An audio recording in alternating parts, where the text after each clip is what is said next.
Fais quelque chose ce soir, Seigneur. Quelque chose se passe, Seigneur, d'inhabituel, où ta présence divine puisse se faire connaître. On puisse savoir que c'est ta présence, Seigneur, le Seigneur Jésus ressuscité. Et nous aurons un nouvel espoir, une nouvelle espérance et un nouveau courage pour combattre dans la bataille jusqu'à ce que la vie soit terminée. Accorde-le, Seigneur, et pardonne-nous nos péchés, nous te le demandons. Dans le nom de ton Fils bien-aimé, le Seigneur Jésus. Amen. Vous pouvez vous asseoir.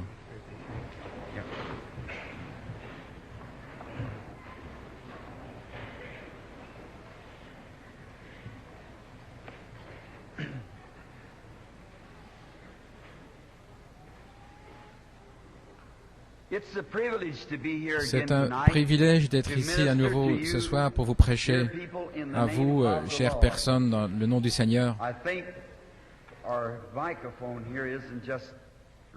Je pense que notre micro ici n'est pas tout à fait un peu tordu. Comment est-ce que ça va? Comme ceci? Ah, je vois. Je suis loin d'être un mécano.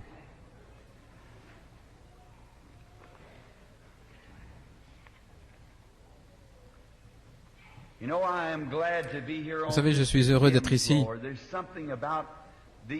dans cette salle de gymnastique. Il y a quelque chose dans cet état de l'Ohio ici, et spécialement dans cette ville. C'est l'un des centres sportifs. Le cercle de basketball est ici à Middletown. Et j'aime l'athlétisme. J'étais moi-même un athlète. J'étais un combattant professionnel, vous savez. J'avais l'habitude de venir dans ces salles où nous avions nos entraînements et nos combats.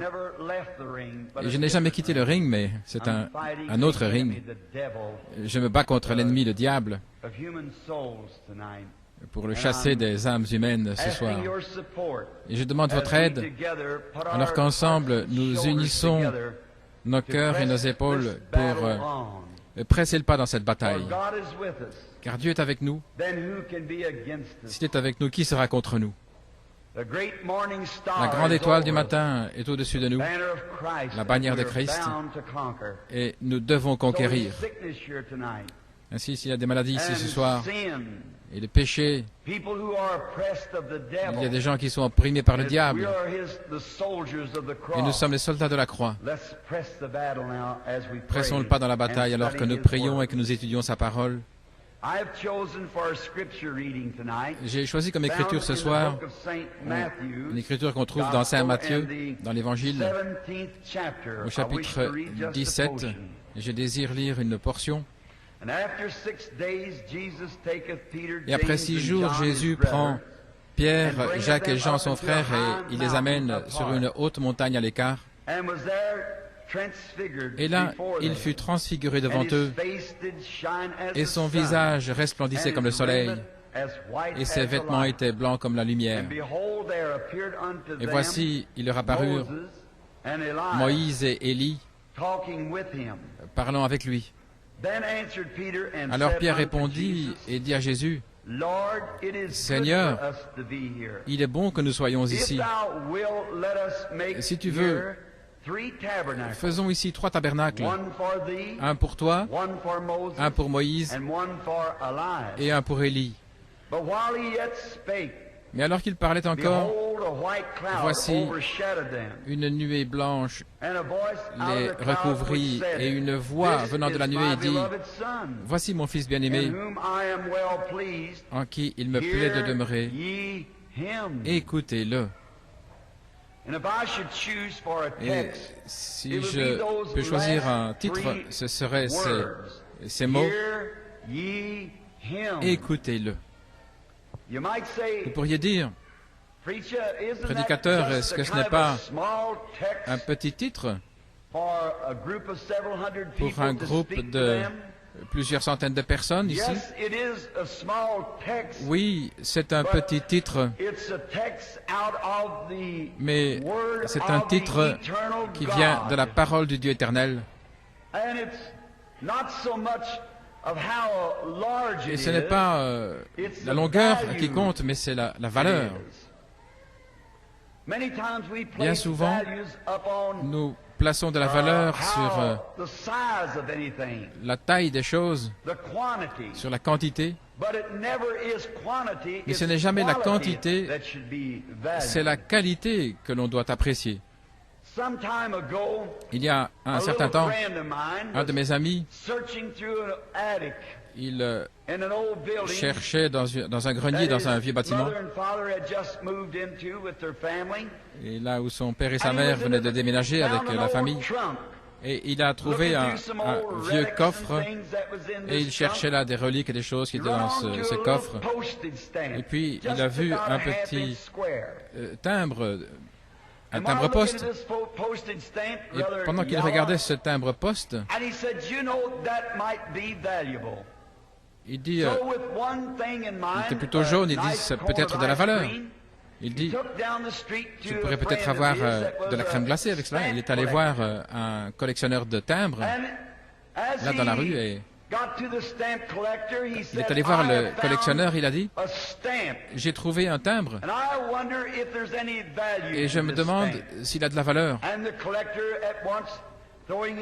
Et le collectionneur mit sa loupe et il a dit, oui, je vais t'acheter ce timbre, dit-il. Et il a dit, combien veux-tu me donner pour ce timbre? Il s'attendait à recevoir 5 cents.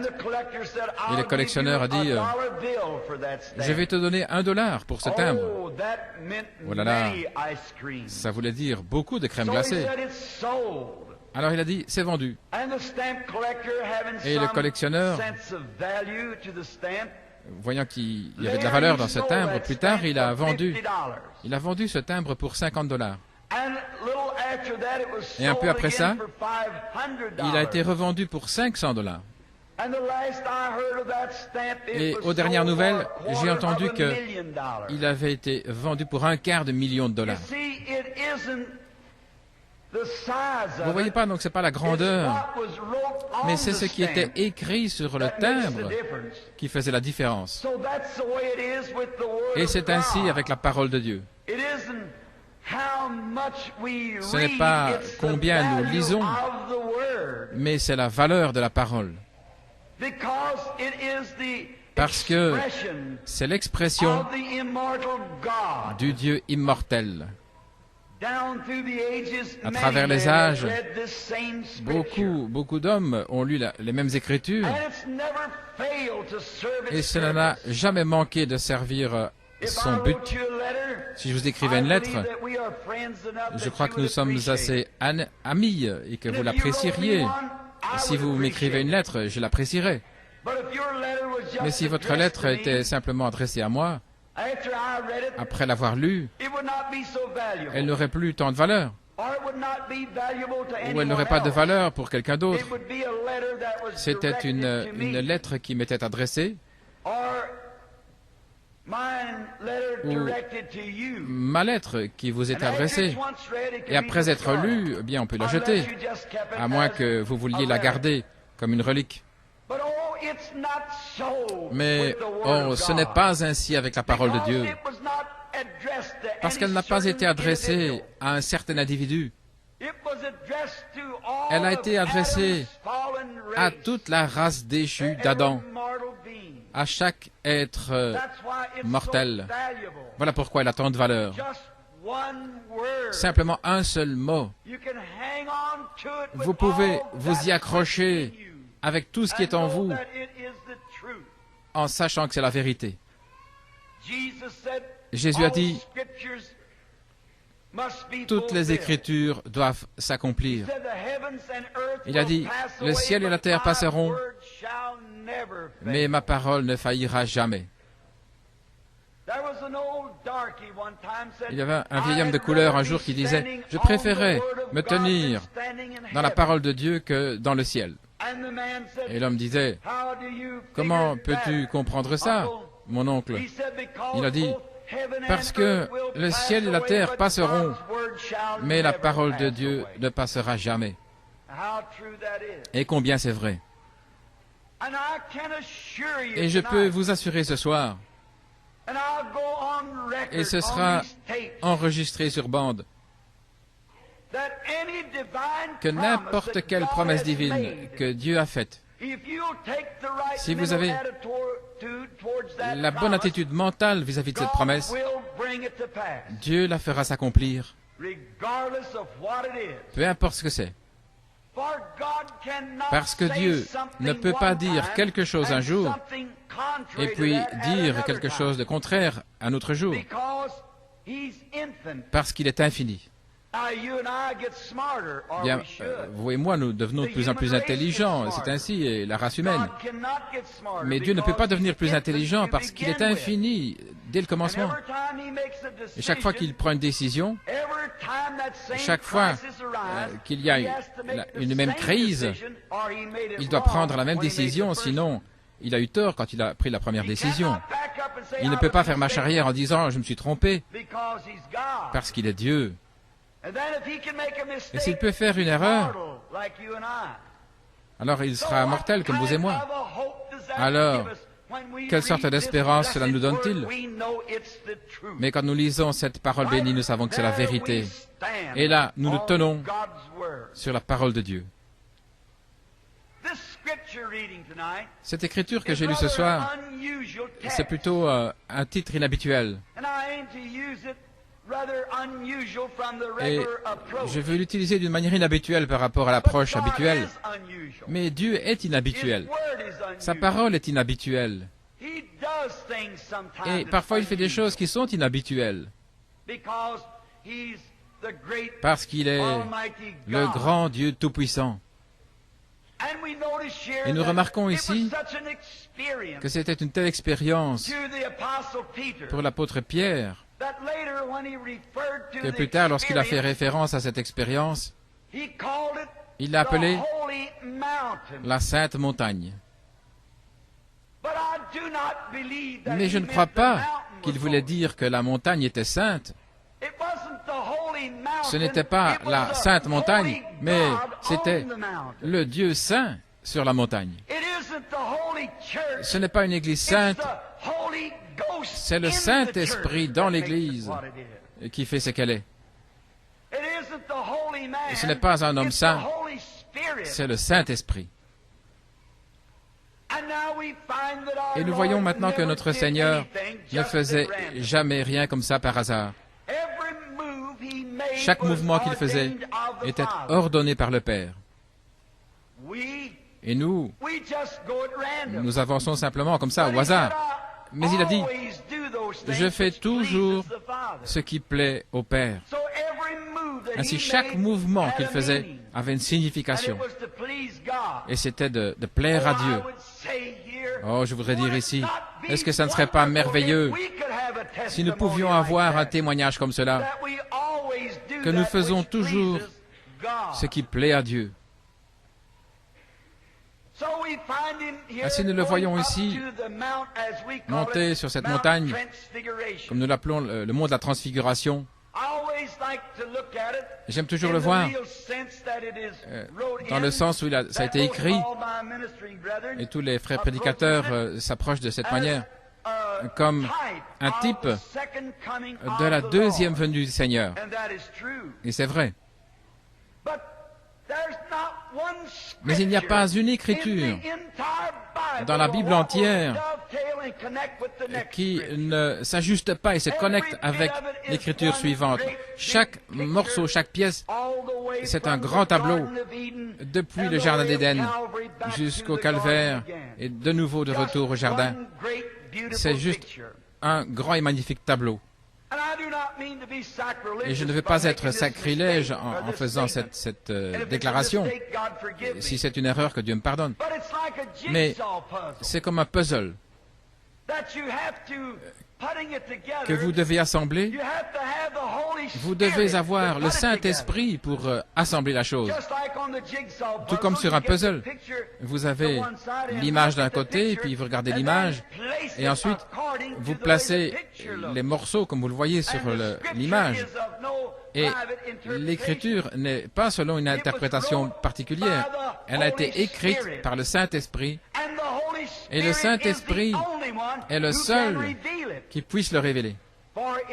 Car c'est caché aux yeux des sages et des intelligents, et c'est révélé à des bébés qui veulent apprendre.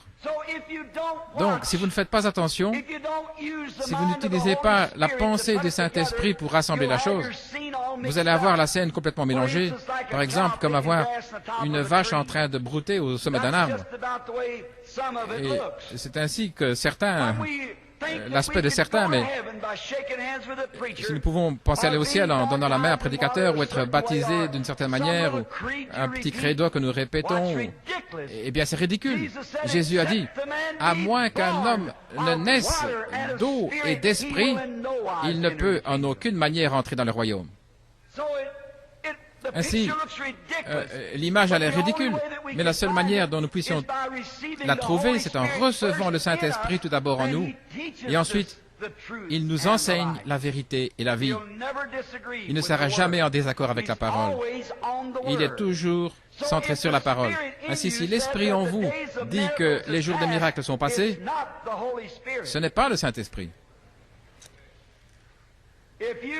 Si vous croyez que Jésus a changé dans les années qui passent, si cet esprit en vous dit cela, alors ce n'est pas le Saint-Esprit béni, parce qu'il témoigne de la parole. Et maintenant, alors que nous avançons avec notre scène, nous voyons que Jésus prend trois hommes, Pierre, Jacques et Jean, et il était sur le point de faire quelque chose. Et quand Dieu fait quelque chose, il le fait toujours devant des témoins. Il ne le fait pas comme cela, n'importe comment. Non, non, il le fait avec un témoin. Et dans l'Ancien Testament et le Nouveau Testament également, trois, ce sont des témoins. Ainsi, il a pris Pierre, Jacques et Jean pour être témoins de ce que Dieu allait faire. J'ai souvent pensé, quand il est allé dans la maison de Jaïr pour ressusciter sa fille des morts, nous voyons qu'il a pris Pierre, Jacques et Jean, ces trois-là. Et peut-être que c'est simplement une pensée à moi comme cela, mais chacun d'eux représentait quelque chose.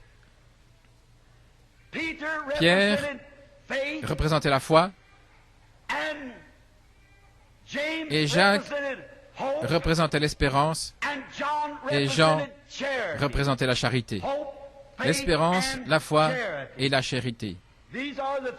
Ce sont les trois dons les plus formidables.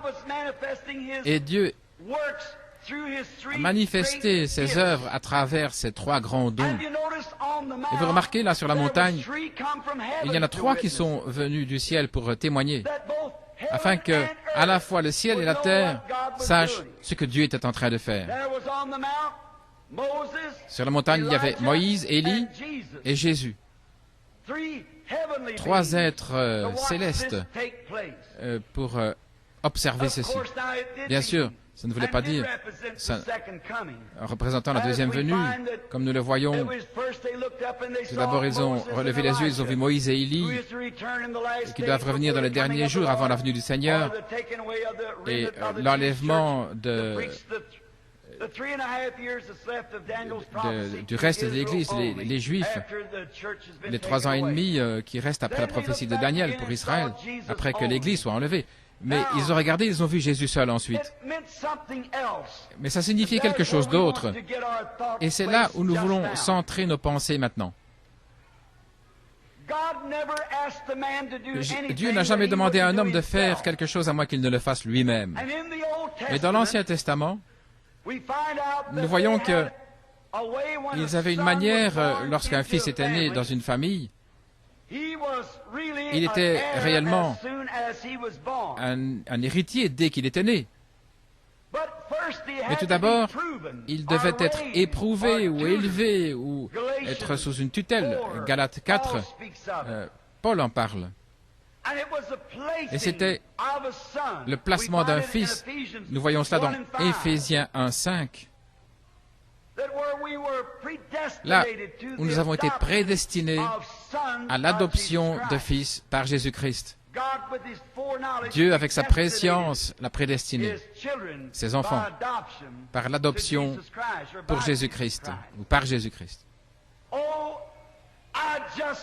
Oh, j'aime simplement l'Ancien Testament, parce que ça donne une ombre du Nouveau. Et tout ensemble, tout cela s'ajuste pour former ce grand tableau. Maintenant, bien souvent, dans la version King James du roi Jacques, nous voyons des mots étranges. Par exemple, dans Saint Jean 14, il est écrit « Dans la maison de mon Père, il y a plusieurs demeures. » Dans une maison, plusieurs demeures. Comment une demeure peut-elle être dans une maison? Beaucoup de grandes demeures dans une maison. Ça ne semble pas juste. Il semble qu'il y ait quelque chose qui n'aille pas avec cela. L'un des traducteurs a même rendu la chose plus ridicule. Il a dit, dans l'appartement de mon père, il y a plusieurs appartements. Dans la maison appartement, c'est comme si nous allions louer un appartement. Je suis si heureux que nous serons là quelque part lorsque nous aurons traversé cette scène. Mais la véritable interprétation des Écritures dans le grec, c'est comme ceci. Dans le royaume de mon Père, il y a beaucoup de palais. Mais au jour où les traducteurs ont traduit pour la King James, il était appelé le père de son domaine. Et tous ces petits sujets vivaient dans sa maison, dans son domaine. C'est la raison pour laquelle il pouvait comprendre mieux ainsi. Et c'était très biblique. Parce que dans l'Ancien Testament, un père possédait une grande portion de terre et il y avait beaucoup de serviteurs qui vivaient là avec du bétail, des moutons et l'agriculture là dans la ferme.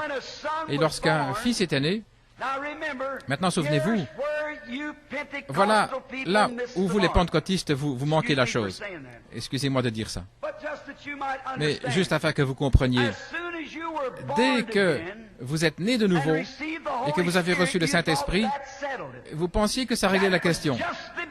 Mais c'était juste le commencement. Maintenant, quand un enfant est né dans une famille, il était un héritier, certainement, dès qu'il est né. Mais il n'avait pas d'héritage avant d'être éprouvé. Et alors, son père allait sortir et puis il allait chercher le meilleur enseignant qu'il puisse trouver pour son fils, son enfant. Et il n'allait pas prendre n'importe quel professeur, n'importe quel enseignant, mais ce serait vraiment un bon enseignant parce qu'il aimait son fils. Et il voulait que son enfant ait la meilleure instruction possible. Il voulait que son enfant soit élevé avec la plus grande influence de justice qui puisse être donnée. Parce que c'était un homme juste lui-même. Et il voulait que son enfant soit élevé de la même manière. Je lisais un article l'autre jour dans un journal.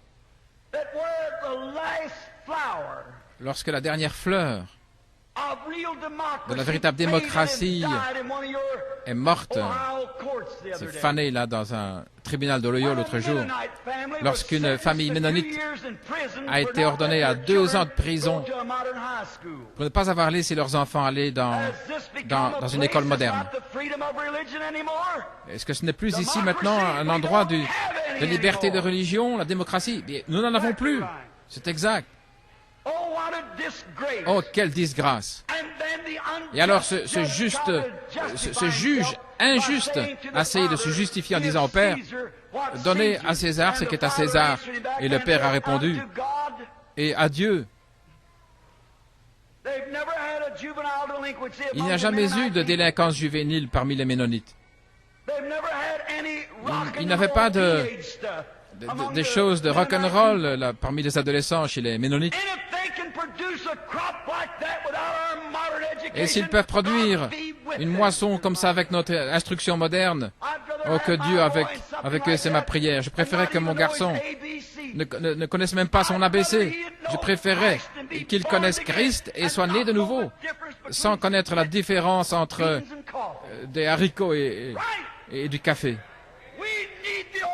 Nous avons besoin de la prédication de l'Évangile à l'ancienne mode, prêchée en puissance et démonstration du Saint-Esprit. Lorsque notre nation arrive à un endroit où elle nous vole de notre Constitution, ça montre que le communisme l'a pourri jusqu'au cœur, c'est vrai. Les Ménonites, je suis pour vous, que Dieu vous bénisse. Restez avec ça. Je prierai pour vous et je ferai tout ce que je peux. J'étais tellement surpris il y a quelques soirs. Je regardais dans une YMCA. Et il y avait des jeunes femmes là et il y avait du rock'n'roll. Que signifie ce C de chrétien là dans YMCA? Qu'est-ce que ça veut dire? Je pensais qu'ils se tenaient pour Christ. Si nos églises sont devenues polluées comme ça, et notre système d'instruction, que reste-t-il pour nous si ce n'est le chaos? Et l'Église elle-même est tellement dégradée. Et où nous enseignons ce rock'n'roll moderne et ce non-sens d'Elvis Presley. Et puis, vous vous appelez chrétien. On vous reconnaît à vos fruits. Vous savez mieux que ça. Oh, voilà le problème aujourd'hui. Nous avons adopté un tuteur différent pour l'Église du Dieu vivant, plutôt que ce que Dieu nous a donné. Il a cherché le meilleur tuteur qu'il puisse trouver. Et notre tuteur, ce n'est pas un évêque ou un pape, mais c'est le Saint-Esprit qui nous a été donné comme tuteur pour l'Église, pour l'élever. Et vous êtes conscient de cela. Le Saint-Esprit est là pour élever l'Église et la nourrir, l'honorer, la respecter, pour l'honneur et le respect du Père et de sa parole. Quel fils Dieu a-t-il maintenant? Et nous avons adopté un homme avec leur théologie et des credos humains. Et vous voyez, nous sommes arrivés. Et puis vous criez sur le péché et contre les communistes. Et nos églises sont tellement polluées. Oh, une marmite ne peut pas appeler un pot noir. Oui. Je sais que la prédication à l'ancienne mode elle va vous sauver, elle vous rendra différent. Quand j'étais un petit garçon, nous avons été élevés dans les montagnes du Kentucky. Et c'était difficile. Nous vivions dans une petite cabane en bois. Il n'y avait pas de plancher. Il y avait un petit lit là dans le coin. On dormait là sur une paillasse avec un oreiller avec de la balle de maïs. Nous avions des temps difficiles. Et je me souviens que maman nous faisait du pain avec du pain de maïs avec de la graisse. Mais nous étions en bonne santé. Mais vous savez ce qui est arrivé?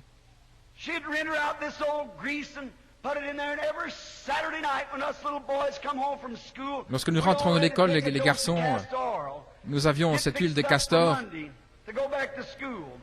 du lundi pour aller à l'école.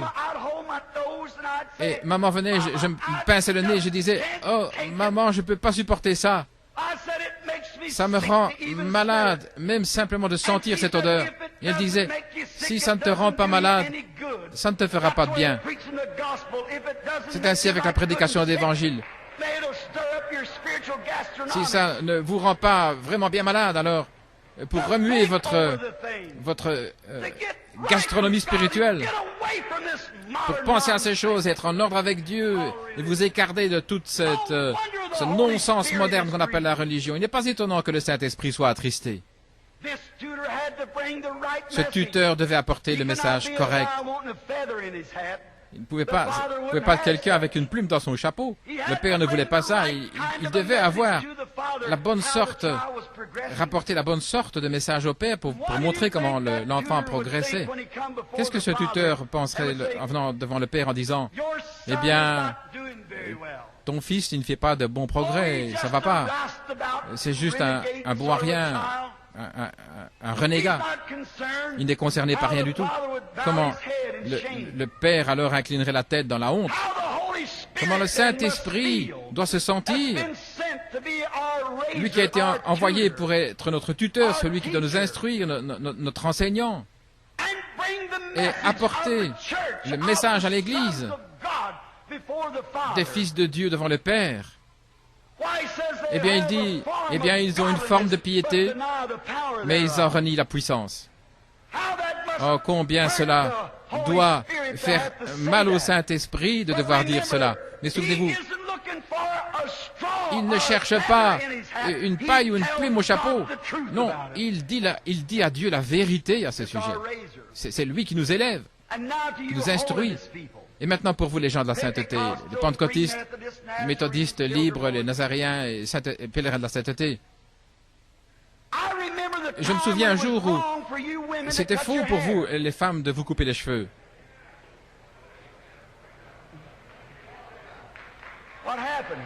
Qu'est-il arrivé?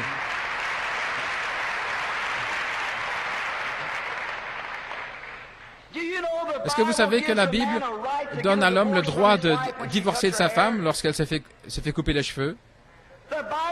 La Bible dit qu'une femme qui coupe ses cheveux déshonore son mari. C'est la vérité. Et vous sortez là avec ces vêtements sales qu'on appelle des shorts là, bon pour tondre la pelouse dans la pelouse arrière, et vous vous appelez une chrétienne? Comment le Saint-Esprit doit-il se sentir devant le Père quand il doit faire ce rapport? Vous dites, je ne porte pas des shorts, frère Branham. Je porte des slacks, une autre forme de petits pantalons. Il dit, c'est pire. Vous savez que c'est la vérité. La Bible dit qu'une femme qui revêt des vêtements qui appartiennent à un homme, c'est une abomination à ses yeux. C'est vrai. Ce sont les Écritures. Voilà ce que Dieu a dit. Mais vous savez le problème? C'est à cause de la faiblesse de vos pupitres derrière la chair. Ils ont peur de vous dire la vérité. Et parfois c'est pour un ticket de repas. Je préférais être sur mon ventre et boire de l'eau et du pain sec et prêcher la vérité plutôt que d'avoir du poulet frit 3 fois par jour. Oui, simplement, d'être fidèle et dire quelle est la vérité. Vous allez devoir répondre au jour de jugement devant Dieu pour ces choses-là. C'est vrai. Oh, quelle honte ridicule. Je peux me souvenir que c'était mauvais, que c'était faux pour les femmes de se peindre le visage. Spécialement pour vous, les gens de la sainteté et pentecôtistes. Mais quelque chose est arrivé. Je ne dis pas ça pour plaisanter. Ce n'est pas l'endroit de plaisanter. Ceci est la chair. Ceci est le trône du jugement. Mais il n'y avait qu'une seule femme dans la Bible qui a jamais peint son visage. Et c'était Jézabel. C'est vrai. La Bible dit qu'elle se peignait le visage. Et vous savez ce que Dieu lui a fait? Il l'a donné à manger aux chiens. C'est exactement vrai. Ainsi, quand vous voyez une femme avec un visage peint, vous pouvez dire, eh bien, c'est de la viande pour chien de Dieu. C'est exactement ce que Dieu a dit. Vous savez que c'est la vérité.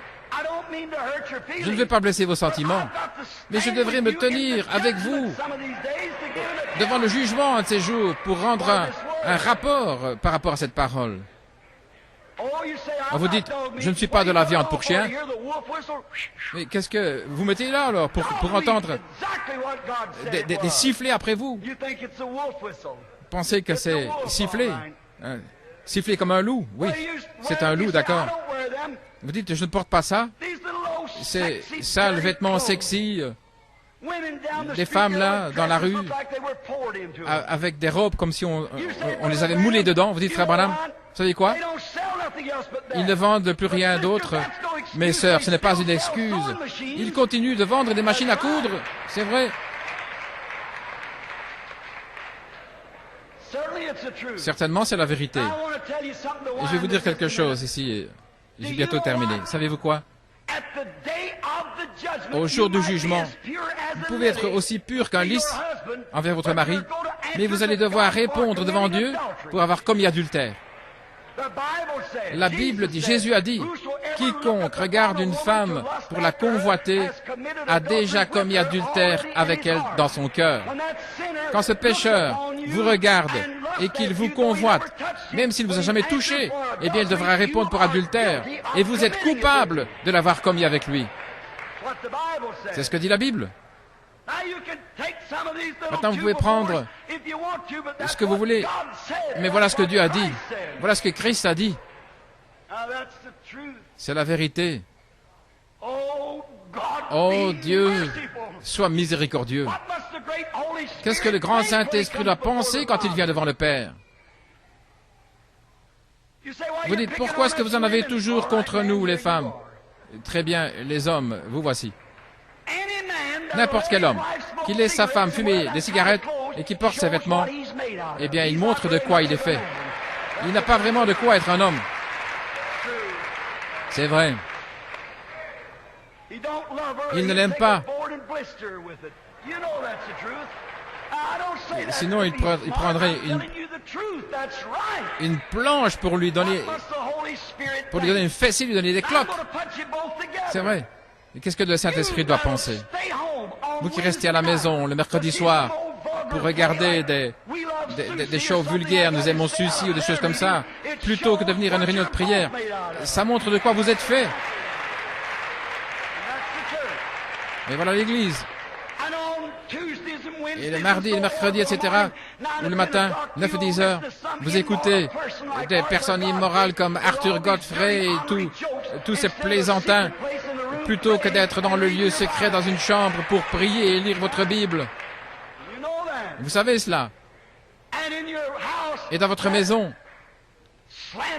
vous avez tous ces disques sales de rock'n'roll, boogie-woogie et Elvis Presley. Il y a une seule différence entre Elvis Presley et Judas Iscariote. Judas a eu 30 pièces d'argent. Elvis a eu quelques millions de dollars et toute une flotte de Cadillac. Voilà la différence. C'est vendre son droit d'aînesse comme chrétien d'aller vers de telles choses. Et puis, vous appelez ça des chants religieux? Vous ne pouvez pas mélanger l'huile et l'eau. Vous savez que c'est la vérité. Qu'est-ce que le Père doit penser? C'est vrai. Et le Saint-Esprit béni doit apporter cette nouvelle au Père.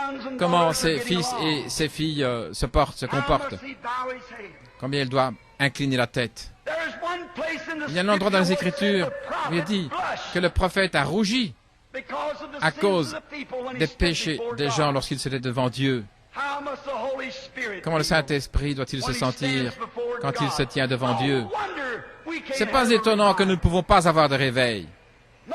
Il n'est pas étonnant que Billy Graham, Jack Shuler, Oral Roberts et tous ces grands ministres de Christ, ils ont traversé les États-Unis de long en large et malgré tout, il n'y a pas de réveil.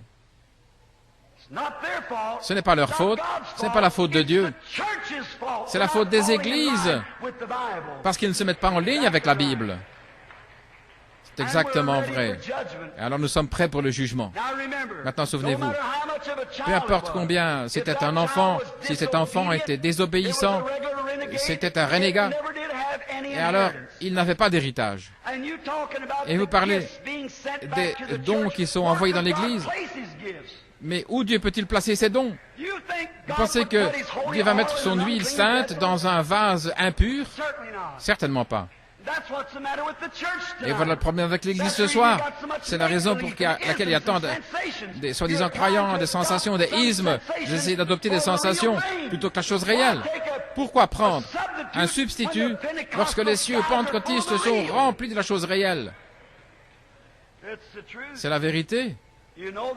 Vous savez que c'est vrai. Mais le Père doit entendre cela venant du tuteur, le Saint-Esprit. Oh, ils ne veulent pas m'écouter. Ils écoutent un homme qui dit que les jours des miracles sont passés. Ils écoutent l'homme qui dit « Oh, vous devez vous joindre à l'Église et tout ira bien. Nous sommes une grande dénomination, là, depuis des années. » Et le Saint-Esprit essaye de transmettre son message tout ce temps-là. Je ne dois pas écouter tous ces petits prédicateurs. Je vais faire ce que je veux. Eh bien, continuez, ça montre ce qu'il y a en vous. Quelqu'un m'a dit un jour, peu importe ce que vous dites, ou n'importe quoi, je ne crois pas dans la guérison divine. Je dis bien sûr que non. Ça n'a pas été envoyé pour les incrédules. Ça a seulement été envoyé pour ceux qui croient. Ce sont les croyants qui le reçoivent, pas les incrédules. C'était pas pour eux. Ça a été envoyé pour les condamnés. Souvenez-vous, la même eau qui a noyé le monde a sauvé Noé. C'est exact. Et le même Saint-Esprit et le même évangile à l'ancienne mode prendra l'Église un jour dans l'enlèvement et va condamner le monde et les incrédules et les amener en jugement.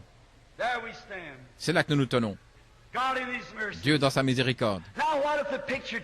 Et maintenant, quoi si le tableau change? Et si le Fils est un Fils correct? Combien il aime être aux affaires de son Père? Combien il aime faire ces choses que le Père aime? Comment le tuteur viendra alors vers le Père en disant « Monsieur, oh, je vous apporte une grande nouvelle. Votre garçon, excusez l'expression, mais c'est vraiment comme un morceau du bloc, pourrait-on dire. Il est vraiment comme son papa. Et voilà ce que le Saint-Esprit veut donner comme rapport quand vous croyez toute la parole de Dieu, lorsque vous acceptez tout l'Évangile, lorsque vous croyez tout ce que Dieu a écrit comme étant la vérité. Dieu veut que vous le croyiez ainsi. Alors comment le Père doit vraiment gonfler la poitrine en disant « Oui, ça c'est mon garçon ». Et alors qu'est-ce qui arrivait? Plus tard, un temps venait où le Fils était adopté par son Père dans la famille. Les clergymen ici, je parle ici du placement des fils. Il adoptait son propre enfant, où il le plaçait positionnellement dans sa famille. Maintenant, c'était son garçon depuis le commencement. Mais il devait trouver comment était son caractère. Voilà ce que Dieu essaie de faire lorsque... Et il fait pleuvoir le Saint-Esprit, là, il y a 40 ans. Vous aviez, dans les jours anciens, vous aviez des réunions de prière toute la nuit. Lorsque vous aviez l'habitude de pleurer, de crier, de prier, et d'être en agonie pour les pécheurs. Et aujourd'hui, vous devez les supplier de venir à l'autel pour prier pour un pécheur repentant. Qu'est-ce qui est arrivé? Le Saint-Esprit a dit qu'il ne peut sceller que ceux qui pleurent et gémissent à cause de l'abomination qui se fait dans la ville. Alors qui peut-il sceller dans la ville ce soir? Qui est là sur sa face jour et nuit en train de pleurer pour les péchés de la ville? Est-ce que vous pouvez mettre le doigt sur quelqu'un? Voyez-vous, la tempête est presque terminée. Et c'est juste. Mais nous voilà. Maintenant, si c'était un enfant obéissant, il aimait son père, peu importe les autres garçons, ce qu'ils disaient dans la ferme à côté, il savait, lui, ce que son père voulait, de la manière dont il était construit, et ce qu'il avait fait, et ce qu'il voulait. Et un homme qui est un fils de Dieu, il lit sa Bible, il voit ce que Dieu était hier, il est le même aujourd'hui. Il le croit, qu'il est le même, en principe, en puissance. Tout ce qu'il était, le grand Jéhovah, il est encore le même. La Bible le dit. Hébreux 13:8. Jésus-Christ est le même, hier, aujourd'hui et pour toujours. Voilà un véritable fils qui croit cela. Alors, quand il a prouvé être un véritable fils, voilà ce que le Père faisait. Il l'emmenait dans un lieu public, là, dans la rue. Et alors il prenait ce fils et il le plaçait. Il le revêtait avec une robe spéciale, pour une occasion spéciale. Et là, il y avait une cérémonie. Et ce père adoptait son propre fils dans sa famille. Et alors, tout ce que ce fils faisait était approuvé par le Père. Le nom du Fils était aussi bon sur un chèque que celui de son Père, parce qu'il était placé positionnellement dans cette famille. Et voilà ce que c'est. Lorsque nous recevons le Saint-Esprit, ce n'est pas simplement sauter et pousser des cris. Ce n'est pas simplement parler en langue et se rouler par terre. Ce n'est pas organiser un groupe et puis dire nous l'avons et les autres ne l'ont pas. Non, non. Mais c'est travailler avec amour et humilité, tout comme Christ le faisait. C'est ainsi que tous les hommes sauront que vous êtes mes disciples, lorsque vous vous aimez les uns les autres. Et comment nous pouvons nous attendre à avoir l'honneur de Dieu lorsque nous recherchons l'honneur les uns des autres? Oh, je pourrais être un ancien et me tenir aux traditions. Je pourrais peut-être un évêque un jour. Comment pouvez-vous croire Dieu lorsque vous avez du respect comme ça les uns pour les autres dans cette ligne-là? Comment pouvez-vous faire cela? La Bible dit que vous ne pouvez pas. Et moi et mon groupe, nous l'avons et nous ne voulons rien avoir à faire avec cet autre groupe.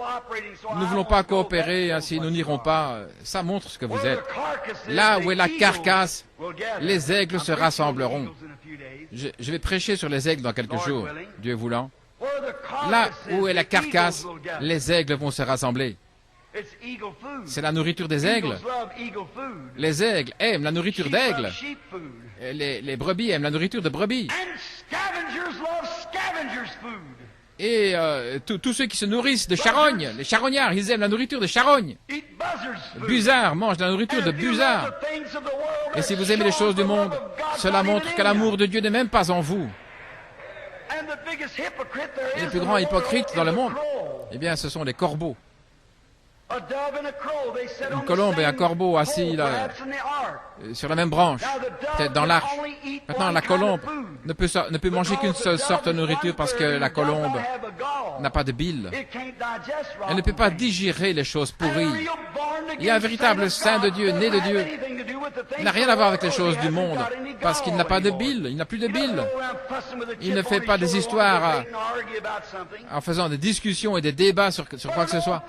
Mais un corbeau peut être là sur une carcasse morte et manger pendant 2 heures et puis aller manger du blé avec les colombes. Mais une colombe ne peut pas manger du blé et puis aller manger une charogne. Non, voyez-vous, les hypocrites.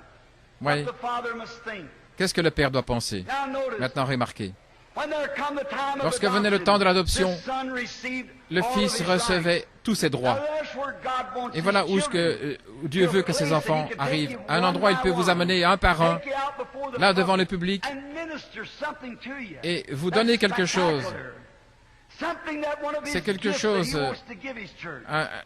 les dons qu'il veut donner à son Église. Il y a toutes sortes de dons que Dieu a pour son Église. Mais comment le Père peut-il donner des dons lorsque nous agissons comme nous le faisons? Oui. Il le fait savoir au monde entier et tout le monde verra ce don manifesté si Dieu vous adopte ou vous place positionnellement dans sa famille. Maintenant, et alors vous avez la parole de Dieu, l'autorité de Dieu. Alors Dieu vous montre ce qu'il faut faire. Vous êtes conduit par l'Esprit et vous faites les choses qui plaisent à Dieu. Maintenant, Jésus a été adopté ce jour-là au mont de la Transfiguration. Dieu adoptait son propre fils dans sa famille. Il a pris Pierre, Jacques et Jean. Il a pris Moïse, Élie et Jésus et il les a amenés au sommet de la montagne. Et là, vous remarquez, il a été transfiguré devant eux. Qu'est-ce que c'était? Il l'a mis dans un lieu public, là, haut sur la montagne. Pouvez-vous voir la similarité? Et à ce moment-là, qu'est-ce qu'il a fait? Il a été transfiguré. Et la Bible dit que ses vêtements resplendissaient comme le soleil dans sa force. Cette robe que le Père, dans l'Ancien Testament, mettait sur son Fils le jour d'adoption, Dieu a mis sa robe d'immortalité sur son Fils au jour de son adoption. Lorsque le surnaturel est accompli, les hommes sont tout excités. Et habituellement, il y a une multitude mélangée qui sort. Lorsque Moïse a accompli le surnaturel là en Égypte, une multitude mélangée a suivi Corée et cela a provoqué du trouble là dans le désert. Mais finalement, la terre les a engloutis. Le surnaturel avait été accompli le cœur inconverti l'avait suivi. Et voilà ce qui arrive aujourd'hui. Le surnaturel s'accomplit, le Saint-Esprit est revenu dans l'Église, dans sa plénitude, de sa puissance. Et alors, lorsque le surnaturel s'accomplit, pour certains, d'autres vont avec cela, simplement pour chevaucher dans le même wagon. Mais ils n'ont jamais été convertis et leur vie le prouve. Et alors Pierre était tout excité aussi. Il a dit, « Seigneur, c'est une bonne chose d'être ici dans ce réveil. Construisons des dénominations. Construisons 3 tabernacles. Ayons méthodistes, baptistes, presbytériens, pentecôtistes, assemblée de Dieu, les unitaires, 2, 3 et tout. Faisons des dénominations. Oh, le Saint-Esprit est tombé, nous allons nous appeler le groupe, nous avons la lumière. Quelle erreur vous avez faite. Maintenant, remarquez, il était tout excité et il a dit, construisons 3 tabernacles, construisons un tabernacle pour Moïse et tous ceux qui veulent ne plus manger de la viande, garder le sabbat, etc. Nous allons construire un tabernacle pour ceux-là. Et puis, nous allons construire un tabernacle pour ceux qui veulent adorer avec les prophètes, etc. Mais avant que ça puisse sortir de sa bouche, une voix a parlé du ciel en disant, « Voici mon fils bien-aimé. Écoutez-le. » C'est juste. Je suis heureux qu'il ait dit cela. Regardez ce que Moïse représentait. Moïse représentait la loi. Personne ne peut être sauvé par la loi. La Bible dit que vous ne le pouvez pas. La loi n'avait pas de salut. C'était un policier qui nous mettait en prison, mais qui n'avait rien pour nous en faire sortir. Il ne pouvait pas payer pour nous. Il ne pouvait pas payer notre amende. Ainsi, c'était le policier qui nous a mis en prison. C'est la loi. C'était la loi. Je suis si heureux qu'il a dit ce qu'il a dit. Je ne veux pas arriver par la loi, parce qu'aucune chair ne peut être sauvée par la loi. Vous pouvez garder les commandements, tout ce que vous voulez, mais vous irez en enfer comme un Martin va dans sa boîte. Il n'y a pas de salut dans sa boîte. Il n'y a pas de salut dans la loi, pas du tout. Et Élie, qu'est-ce qu'il représentait? Élie représentait la justice de Dieu. Élie était un prophète qui avait une commission venant de Dieu. Il est allé là sur la montagne. Et le roi disait, Akab, le rétrograde, il disait, va prendre 50 hommes, allez les chercher. Ils sont venus. Élie s'est tenu là avec la commission de Dieu et il a dit, si je suis un homme de Dieu, que le feu tombe du ciel et vous consume. Et le feu est descendu et il les a tous consumés. Est-ce que vous voulez vous tenir là? Eh bien, le roi dit, peut-être que la tempête est passée à ce moment-là et que c'était un acte de la nature. Nous allons encore en envoyer 50. Et lorsque les 50 sont venus, Élie s'est tenu en disant, si je suis un homme de Dieu, que le feu tombe du ciel et vous consume. Et 50 autres furent brûlés. C'est la justice. Oh Dieu, ne me laisse pas avoir la justice de Dieu. Je ne veux pas sa loi. Elle me met en prison. Je ne veux pas sa justice. Elle me condamne. Je veux la miséricorde. Dieu sait que nous avons tous besoin de miséricorde. Je veux sa miséricorde. Qu'est-ce que Jésus représentait? Sa miséricorde. Son amour. Si vous êtes sans amour, écoutez-le.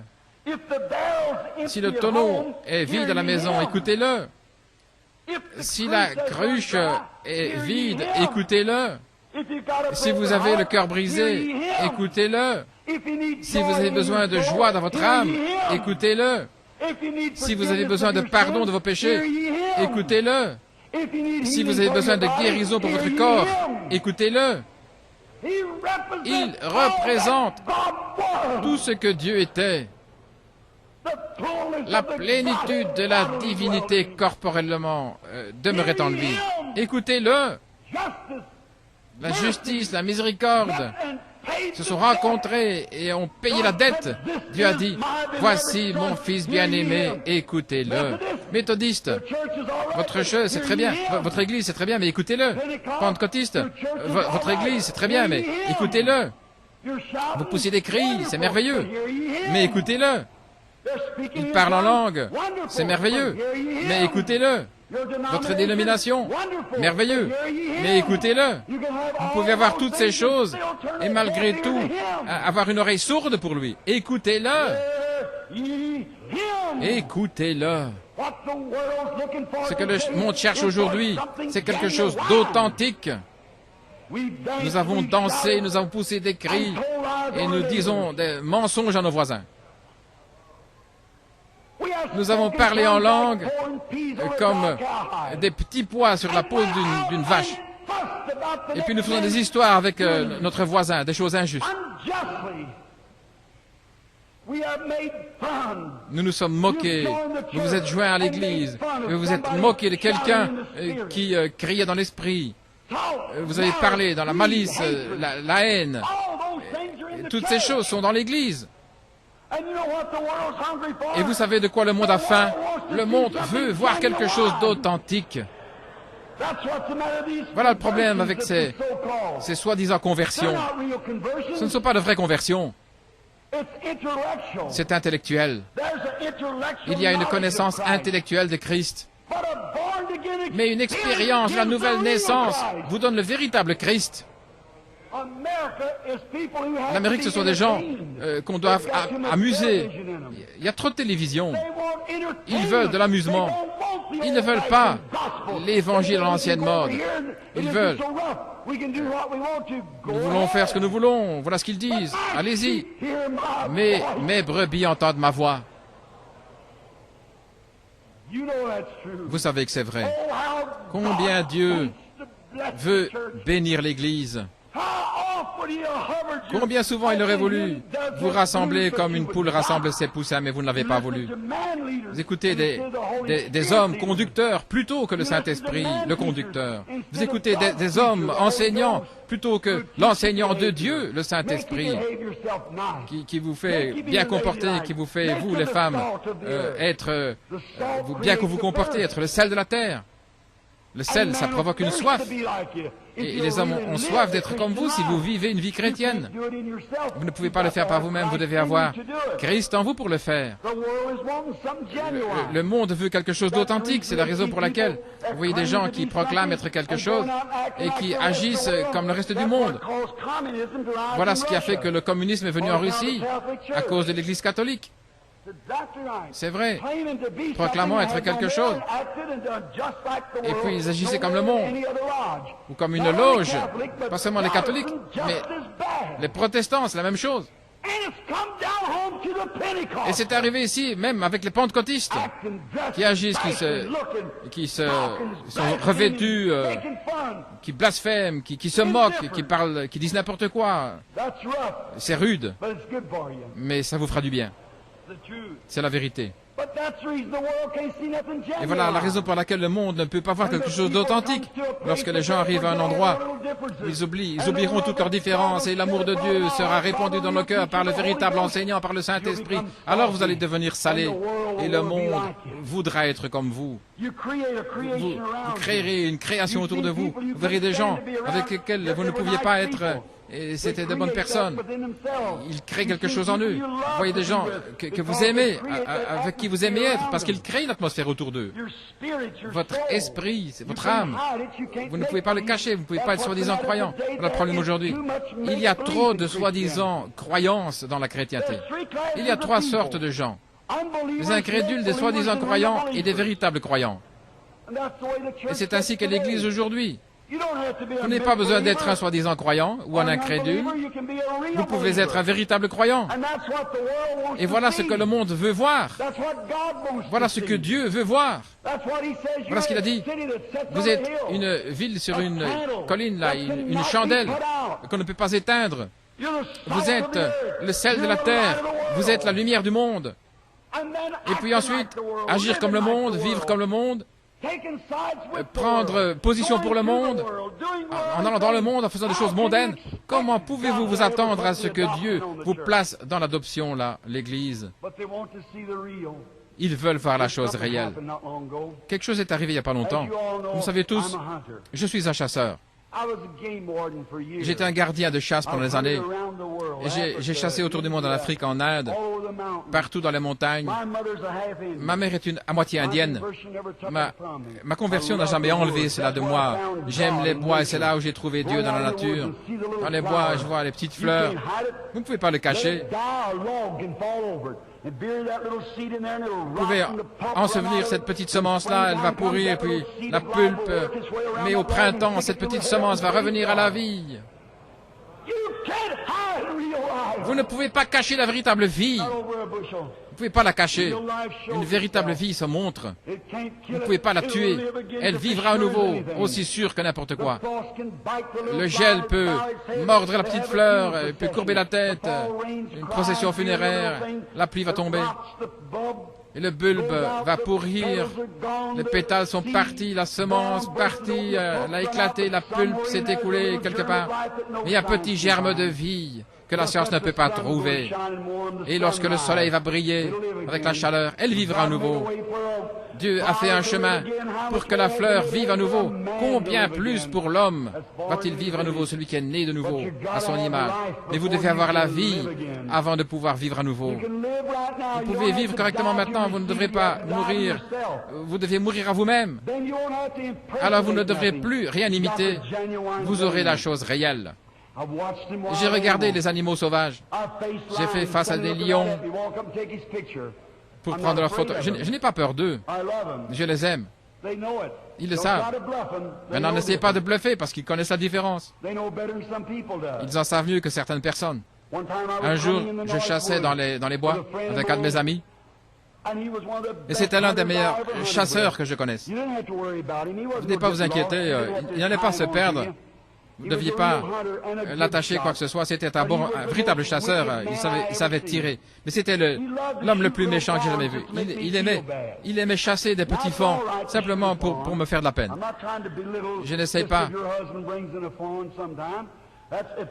Si la loi le permet, c'est bien, mais pas en tuer tout un tas.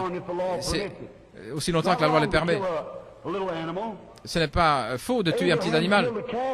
Abraham a tué un veau et Dieu l'a mangé, vous voyez, c'est vrai. Donc ce n'est pas faux.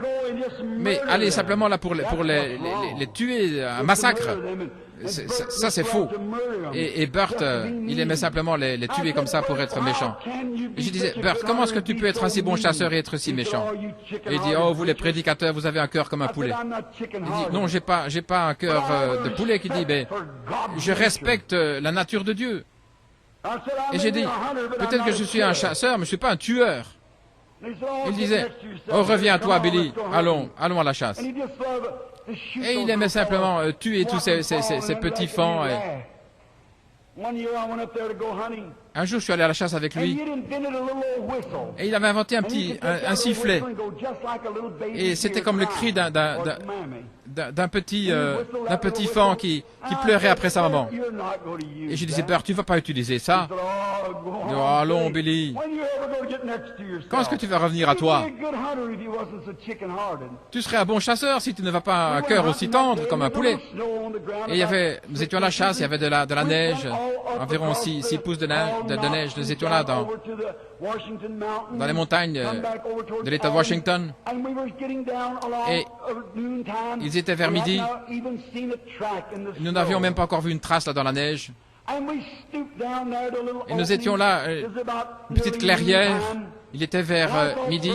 Et tout à coup, je pensais que Bert allait prendre son repas de midi.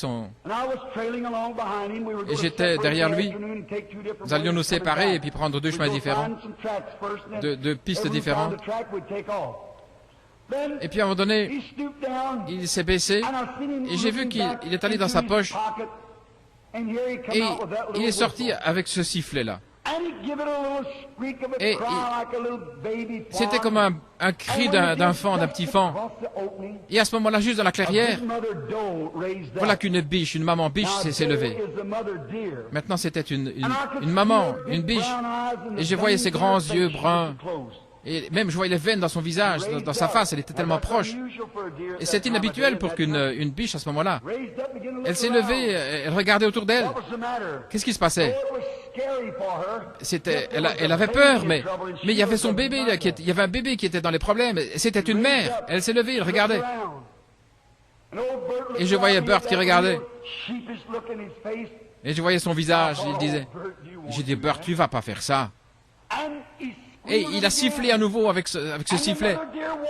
Et la maman, la biche, elle est sortie là, dans la clairière.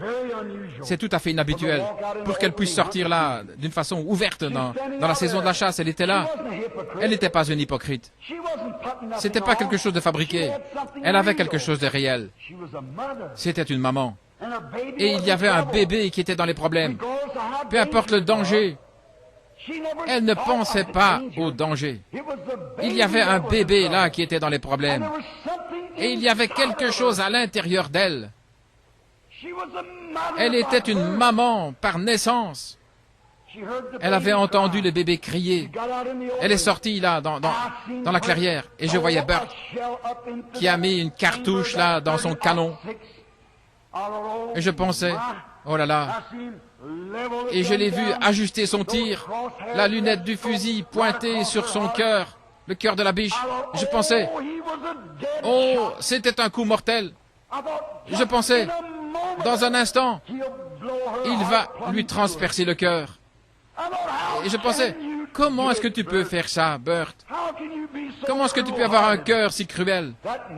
Cette maman qui était là, en train de chercher le bébé, qui avait des problèmes. Et quand il a armé son fusil, la biche s'est montrée et elle regardait. Elle a vu le chasseur. Mais ça ne l'a pas arrêté. Ça ne l'a pas arrêté. Elle tremblait.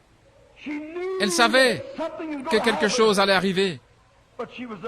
Mais c'était une mère. Son bébé était dans les problèmes. Et elle veillait pour son bébé. Je pensais, comment est-ce que tu peux avoir un cœur aussi froid? J'ai vu le fusil, j'ai tourné la tête, je pensais, oh Dieu, ne laisse pas faire ça. Comment est-ce qu'il peut lui transpercer le cœur de cette maman, cette chère maman, une biche? Comment est-ce qu'il peut faire ça? J'attendais. Et le coup n'est pas parti. J'ai attendu un peu plus. Et le coup n'est toujours pas parti. J'ai regardé. Et le canon du fusil redescendait comme ça. Et j'ai regardé. Et il y avait des larmes qui coulaient dans... Il a jeté son fusil par terre. Et il m'a attrapé par les jambes et il a dit, Billy, j'en ai assez. Je ne peux pas aller plus loin. Conduis-moi à ce Jésus que tu aimes tant. Qu'est-ce que c'était? Il a vu quelque chose de réel. Il a vu quelque chose qui n'était pas du fabriqué. Il a vu quelque chose qui était authentique. Et voilà ce que le monde cherche aujourd'hui. Il cherche quelque chose qui n'est pas du fabriqué. Ce n'est pas « je suis méthodiste, je suis presbytérien ». Non, le monde cherche quelque chose de réel. Et Dieu a cette chose. Quelque chose de réel. Oh, ne voulez-vous pas avoir l'amour de Dieu dans votre cœur, dans la même mesure pour Christ que cette maman biche avait pour ce bébé? Dieu a cette chose pour vous. Voilà mon fils bien-aimé. Écoutez-le. Chaque soir, lorsque vous le voyez ici, lorsque vous voyez des infirmes marcher, etc., c'est ce qu'il fait. Discerner les pensées du cœur des gens et faire les choses qu'il a fait lorsqu'il était sur la terre. Le fils bien-aimé de Dieu. Écoutez-le. Courbons la tête un moment. Calmement maintenant à l'orgue, si vous voulez, sœur. Vraiment doucement. Je vais vous poser une question. S'il vous plaît, soyez sincères en cette minute. Je me demande ici ce soir, combien de membres d'église ou de pécheurs qui n'ont jamais accepté Christ? On dit souvent, « Oh, je voudrais être un vrai chrétien.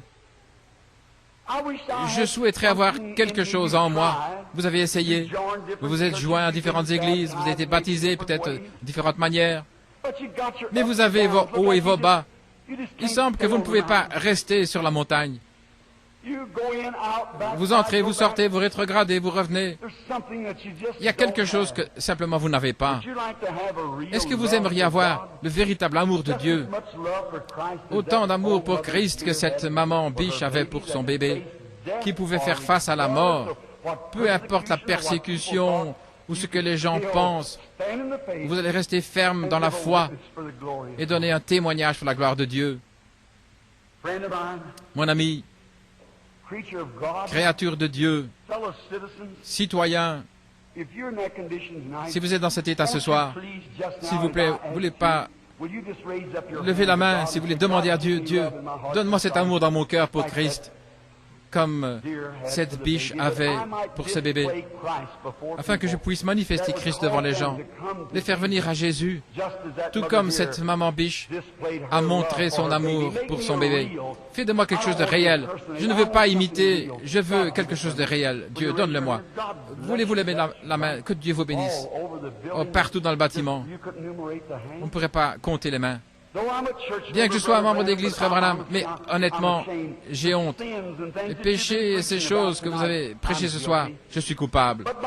Mais par la grâce de Dieu, à partir de ce soir, oh Dieu, donne-moi quelque chose de réel. Je le veux. Je lève ma main vers toi, Seigneur. Tu vois ma main. Que Dieu vous bénisse, jeune dame. Et vous qui faites signe là, que Dieu vous bénisse. Et madame ici,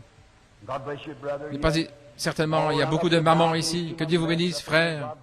Que Dieu vous bénisse là, au balcon. Là, à droite.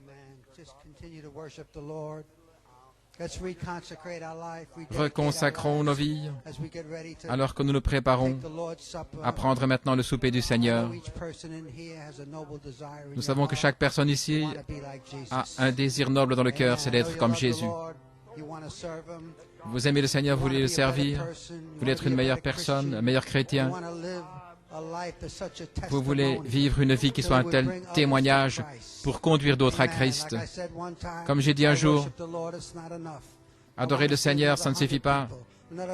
Je veux voir 100 000 millions l'adorer. Ainsi, Seigneur, maintenant même, prions.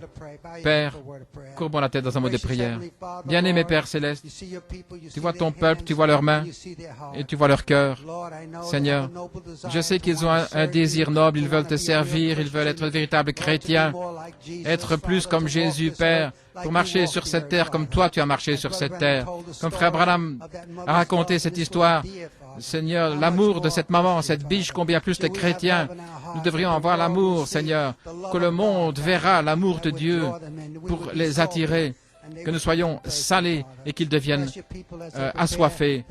Bénis, Seigneur, les gens alors qu'ils se préparent pour prendre le repas du Seigneur ce soir.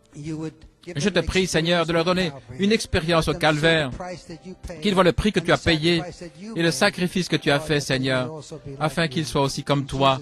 Dans le nom de Jésus, nous prions. Amen.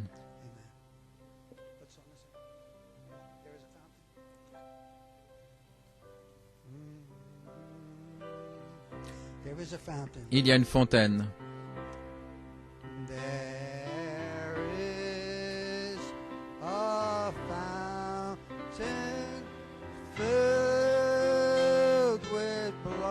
Il y a une fontaine remplie de sang.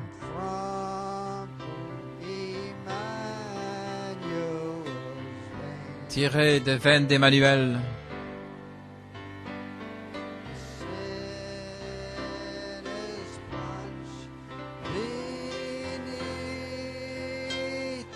Et les pécheurs plongés sous ce flot perdent toutes leurs tâches coupables.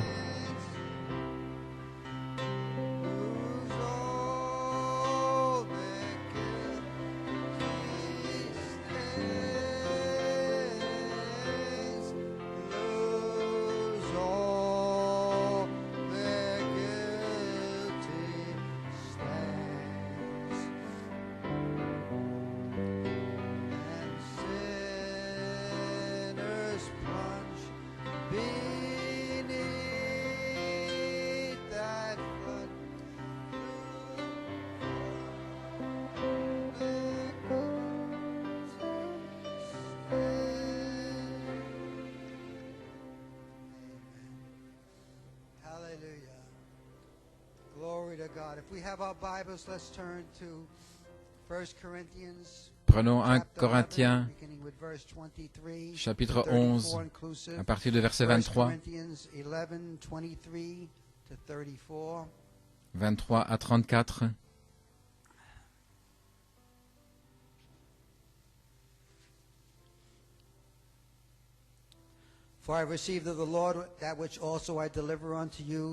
Car j'ai reçu du Seigneur ce que je vous ai enseigné, c'est que le Seigneur Jésus, dans la nuit où il fut livré, prit du pain et après avoir rendu grâce, le rompit et dit, « Ceci est mon corps qui est rompu pour vous. Faites ceci en mémoire de moi. » De même, après avoir soupé, il prit la coupe et dit, « Cette coupe est la nouvelle alliance en mon sang. Faites ceci en mémoire de moi, toutes les fois que vous en boirez. Car toutes les fois que vous mangez ce pain et que vous buvez cette coupe, vous annoncez la mort du Seigneur jusqu'à ce qu'il vienne. C'est pourquoi celui qui mangera le pain ou boira la coupe du Seigneur indignement sera coupable envers le corps et le sang du Seigneur. Que chacun donc s'éprouve soi-même, et qu'ainsi il mange du pain et boive de la coupe. Car celui qui mange et boit sans discerner le corps du Seigneur mange et boit un jugement contre lui-même. C'est pour cela qu'il y a parmi vous beaucoup d'infirmes et de malades, et qu'un grand nombre dorment. Si nous jugions nous-mêmes, nous ne serions pas jugés, mais quand nous sommes jugés, nous sommes châtiés par le Seigneur, afin que nous ne soyons pas condamnés avec le monde. Ainsi, mes frères, lorsque vous réunissez pour le repas, attendez-vous les uns les autres. Si quelqu'un a faim, qu'il mange chez lui, afin que vous ne vous réunissiez pas pour attirer un jugement sur vous-même. Comme c'est notre habitude, ayons un moment de silence et de méditation alors que l'Assemblée prie pour le ministère et que le ministère prie pour l'Assemblée.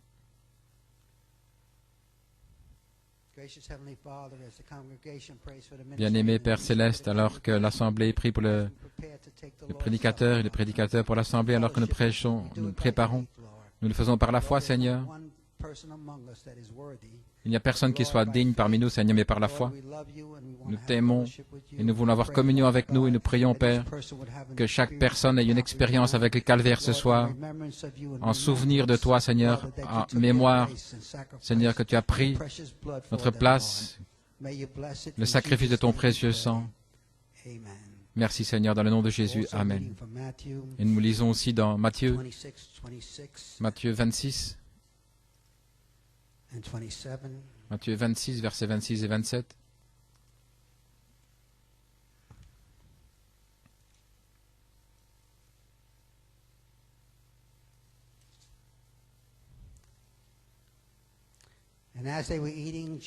Pendant qu'ils mangeaient, Jésus prit du pain et, après avoir rendu grâce, il le rompit et le donna aux disciples en disant, « Prenez, mangez, ceci est mon corps. » Bien-aimé Père Céleste, alors que je brise ce pain, un symbole du corps qui a été brisé sur la croix du Calvaire, alors que nous participons à ce pain, je te prie, Dieu Tout-Puissant, que nous ayons une vision de ton amour, de ta miséricorde, qui pour le prix qui a été mis devant toi, Seigneur, tu as supporté la croix. Bénis ce pain, Seigneur, alors que nous y participerons. Dans le nom de Jésus, Amen.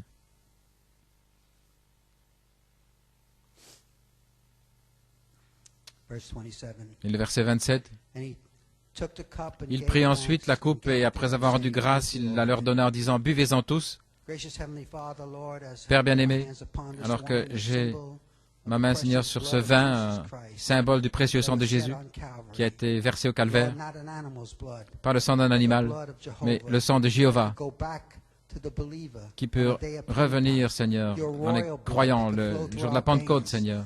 Le sang royal qui peut couler dans nos veines, qui peut guérir les malades, qui peut ressusciter les morts. Le sang, Père, qui peut sauver chaque pécheur. Le sang qui ne perdra jamais sa puissance jusqu'à ce que chaque personne, Père, qui a été ordonnée et prédestinée avant la fondation du monde à être sauvée, serait sauvée. Bénis les gens, Seigneur, aujourd'hui, alors qu'ils participeront au pain et au vin, dans le nom de Jésus. Amen. Amen.